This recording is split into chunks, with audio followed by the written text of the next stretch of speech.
There's something that most of us walk around in our heads with that sounds like this.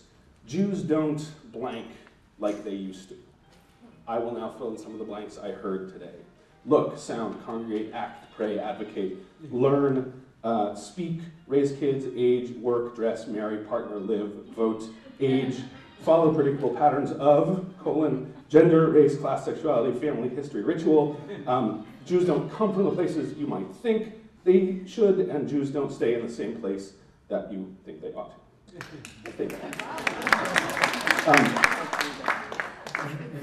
The flip side of that is that Jews, this group, this presentation, is what Jews look like today in North America, and particularly here in the Bay Area.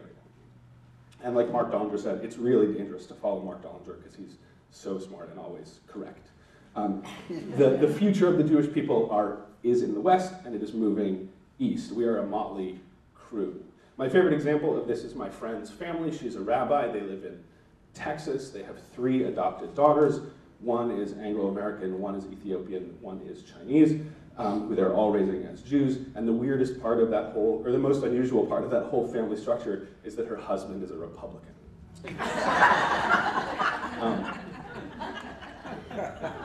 So we all walk around with this idea that Jews don't fill in the blank like they used to, and now things are brand new. I'm trained in part as a historian.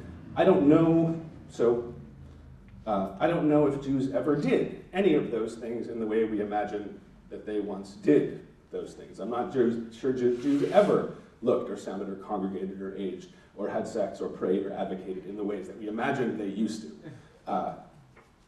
Fiddler on the Roof is playing in the background here.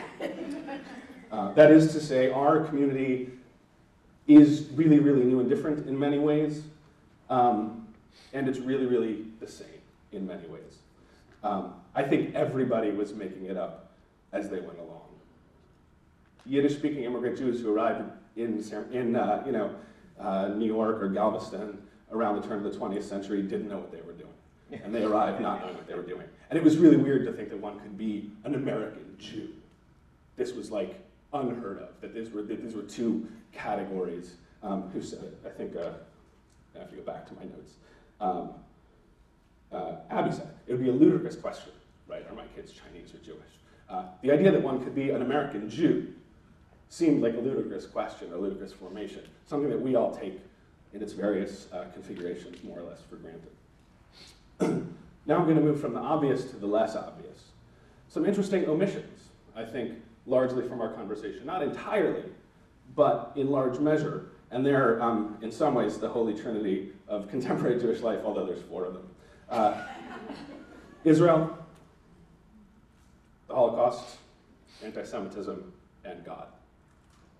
They were mentioned a few times, people talk about them, but not a whole lot, which is to say, if this presentation was in a different setting, say the kind of settings that I normally hang out in, those 4 would have been pushed to the fore much earlier, either as problems to be overcome or solutions to be meted out or whatever. As Parrott said, I am now the Jim Joseph Professor of Education and Jewish Studies in the School of Education at Stanford. I'm really happy about it, so I'm glad to be also coming down and participating in what's going to become my community and my family's new community. But it's a really weird job because I study education. I don't have a background in education. I have a background in studying popular culture. But I make sense of my job in the following way. When people study education, they mostly study schools. I don't study schools. But most of the stuff that we learn about who we are and what we do and how we act in the world, we learn outside of school. I study that part. And that seems to me indicative of some of the other less obvious things that happened over the course of our conversation thus far today. And those are the ways that we configure Jewish experiences, personalities, communities, in and through organizations and institutions, but not entirely beholden to those organizations and institutions. I heard expressions of Jewish life that were global. I heard expressions of Jewish life that emphasized community over ideology. I heard articulations of Jewish life that were wary of organizations, formal organizations, and were much more kind of in tune with like the Jews on the street, the Jews in the pews, as it were. I heard a lot of East Coast, West Coast, back and forth, you know, for better and for worse. I heard about the importance of intergenerational relationships, both within and beyond the families. I heard a lot of talk about who's inside and who's outside, but kind of the underlying theme, which was partially due to the setup, the charge that I think the speakers were given in part, was the importance of the personal story and the personal journey in what is Jewish life.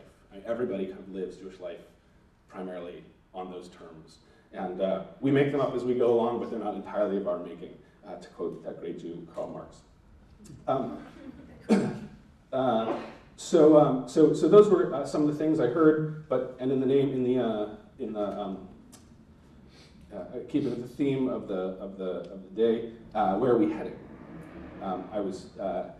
It's a dangerous question to ask because, like Parrott said so wisely, the people who answer that question with any assurance are usually wrong. But I think that we're on the right path, I think it's fair to say. I think it's a path that Jewish people have been on for a very, very long time. So it's a well-worn path. It's where we are, and I think it's where we ought to be. That isn't to say there isn't much work to be done, because there is. And here I'm going to give you, lay my cards on the table. I would like to see a community that is better about things like equality, justice, openness, tolerance, creativity, diversity, and so on. But that's just me. But I do think that we're part of this evolving conversation. In a certain way, I think that this conversation couldn't have happened 10 years ago, or 15 years ago, or 20 years ago. I think it's remarkable that we're marking this moment in time with a gathering like this. I really do. And I think that alone is worth just stepping back and congratulating ourselves and the folks at Lehrhaus for doing. But I also think that this is the 2012 version of the conversation that happened 10 years ago, and 15 years ago, and 20 years ago, and 40 years ago, and 100 years ago, and as Henry said, back in the time of the Second Temple, 2,000 years ago. It's a very long conversation. We're really fortunate to be part of it. There's lots of good still to be done, I think, in the world, but it's important to know that we do occupy, each and every one of us, in our own weird ways, or what we think might be weird ways. We do occupy an important place in that conversation. And so I'm happy to be part of it. I'm happy you guys are part of it as well. So thank you.